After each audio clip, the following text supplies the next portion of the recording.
8 கோடி தமிழர்களுடைய இதய வேந்தரும் ஒட்டுமொத்த கழகத்தினுடைய உதய சூரியமாக இருக்கிற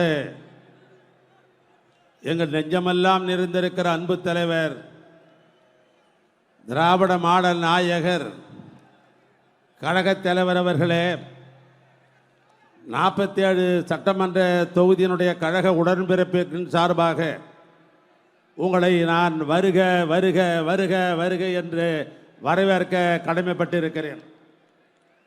அதனைத் தொடர்ந்து கழகத்தினுடைய பொருளாளரும் நம்முடைய நாடாளுமன்ற குழுவுடைய தலைவருமான எனது அன்பண்ணன் அண்ணன் பொருளாளர் அவர்களை வருக வருக என்று வரவேற்கின்றேன். துணை பொதுச்செயலாளர் மனைவர் அண்ணன் டாக்டர் பொன்முடி உட்பட துணை பொதுச் செயலாளர்கள், அமைச்சர் பெருமக்கள், மாவட்ட கழகத்தினுடைய செயலாளர்கள், நாடாளுமன்றத்தினுடைய உறுப்பினர்கள், சட்டமன்ற உறுப்பினர்கள், இந்த தொகுதி பார்வையாளர் என்ற பெயரில் ஒரு தொகுதியிலும் 15 பார்வையாளராக இருந்து அதனுடைய பொறுப்பு குழு உறுப்பினராக இருந்து BLA to BDA BLA C என்கிற வாக்கு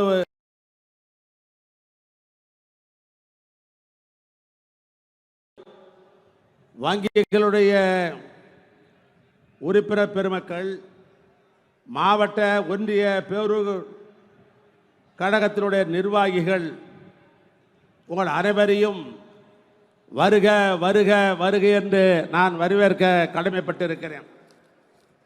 காலமும் நேரம் அறிந்து பேசுகின்ற ஒரு சூழ்நிலை. மனிதன் வாழ்க்கையை சோதனைக்குட்படுத்து மேம்பட்ட வாழ்க்கை தான் நற்பண்பு என்று சாக்கிரட்டிஸ் சொன்னான். எல்லோரும் அன்பாக இருங்கள், ஒருவர் உங்கள் கன்னத்தில் அறிந்தால் மற்றொரு கன்னத்தை காட்டுங்கள் என்று மலைப்பிரசவத்தில் இயேசு சொன்னார். அரசு என்பது மக்களுக்கு, மக்களாலே ஆளப்படுவது என்றான் ஆபிரகம் லிங்கன் சொன்னான். பிற சமய கொள்கைகளை வெறுக்காமல் மதிக்க வேண்டும், அதை எதிர்ப்பென்று ஏற்றுக்கொள்ள வேண்டும் என்று விவேகானந்தர் சிகாகோவில் குறிப்பிட்டார்கள்.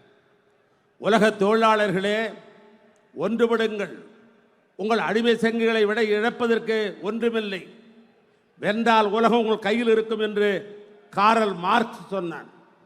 வாதங்கள் என்பது மக்களுடைய சுதந்திரத்திற்கு மகிழ்ச்சியும், போராட்டத்துக்கு உரியது புரட்சி என்பது அவர்களின் உரிமையை புனிதமாக்குது என்று பிடல் காஸ்ட்ரோ சொன்னான்.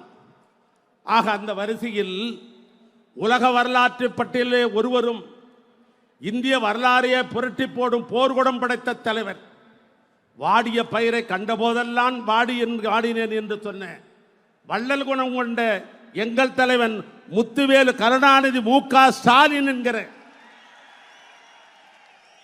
அவர் சொன்னார், எல்லோருக்கும் எல்லாம் கிடைக்க வேண்டும், எல்லோருக்கும் எல்லாம் கிடைக்க வேண்டும், அதுதான் என் ஆட்சியின் மாட்சிமை, என் மனித மேம்பாட்டு தத்துவம் அதுதான் என்று சொன்னான் என் தலைவன் MK ஸ்டாலின்.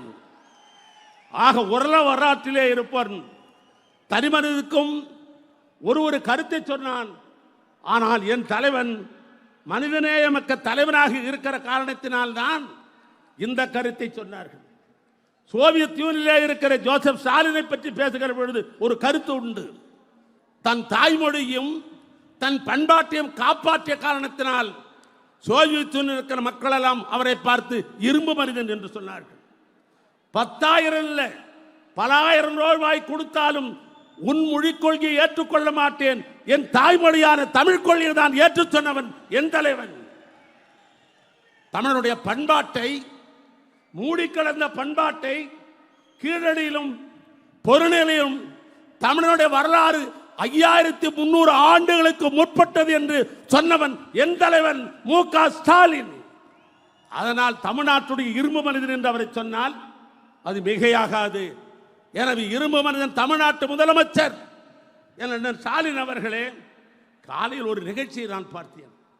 காலையில் 19க்கு ஜோலார்பேட்டை ரயில்வே ஸ்டேஷனில் அவர் இறங்கினார். எதிர்பாராது அவர் திருப்பத்தூருடைய விருந்து மாலைக்கு போகிறார். எந்த ஏற்பாடும் இல்லை. போகிற வழியிலே பாய்ச்சல் என்கிற ஊரில் ஒரு 500 பெண்களுடைய காரை சூழ்ந்து கொண்டார்கள். சூழ்ந்து கொண்ட பெண்களுக்காக இறங்குகிறார். இறங்க உடனே ஒரு பெண் சொல்லுகிறது, 5000 என்பது எங்கள் வாழ்க்கையினுடைய ஆதாரம், 5000 என்பது எங்களுடைய வாழ்க்கையினுடைய ஆதாரம். அன்பு சகோதரர்கள் ஆனந்த கூத்தாடினார்கள். தாய்மார்களுக்கு எழுச்சியை பார்க்க ஜோலார்பேட்டையில் அவர் பேசிக்கொண்டிருக்கிறது.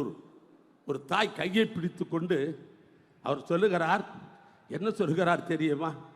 என் கூட பிறந்த அண்ணன் கூட என்னை மறந்து விட்டான், ஆனால் அண்ணனே என் வீடு தேடி 5000 வருகிறதே என்று அந்த காட்சியை பார்த்தேன். அது பேசிக்கொண்டிருக்கிற ஒரு தாய் அவர் காலை பிடித்தார். கீழே பார்த்து, இது என்னம்மா, இது காலை பிடிக்கலாமா, இது என்னம்மா என்று கேட்கிற பொழுது அவர் சொன்னார், 5000 பணம் என்பது எனக்கு சாதாரணம் இல்லை மகாராஜரே, நீ 100 ஆண்டு காலம் வாழ வேண்டும் என்று அந்த தாய் சொன்னார். ஆக சொல்லிவிட்டு சொன்னார் அந்த தாய் கையை பிடித்து கொண்டு, சாமியே, என் குலசாமியே, நீ இருக்கிறவளை நான் என் வாழ்க்கை நிம்மதியாகிவிடும் என்று அந்த சொன்ன தாயினுடைய அந்த வார்த்தையும் நான் எண்ணி பார்க்கிறேன். இந்த நிலையில் தான் 5000 அல்ல, 2026 மே மாதம் மீண்டும் தமிழ்நாட்டு முதலமைச்சராக அருமையண்ணன் மு.க. ஸ்டாலின் வருகிற பொழுது அவர் போடுகிற முதல் கையெழுத்து இந்த கலைஞர் உரிமை தொகை என்பது 1000 அல்ல, 2000 2000 2000 என்று போடுகிற அந்த கையெழுத்து. அதை சொல்லிவிட்டு இந்த திருமண்ணுக்கு வந்திருக்கிறீர்கள். என மீண்டும் ஒரு முறை உங்கள் அத்தனை பேரின் சார்பாகவும் தலைவர் கலைஞருடைய உடம்பிருப்புடைய ஒட்டுமொத்த சார்பாகவும் மேடையில் இருக்கிற தலைவர்கள் சார்பாகவும் உங்களை வருக வருக வருக வருக வருக என்று கோடான கோடி வருகை சென்று உரையை நான் நிறைவு செய்கிறேன்.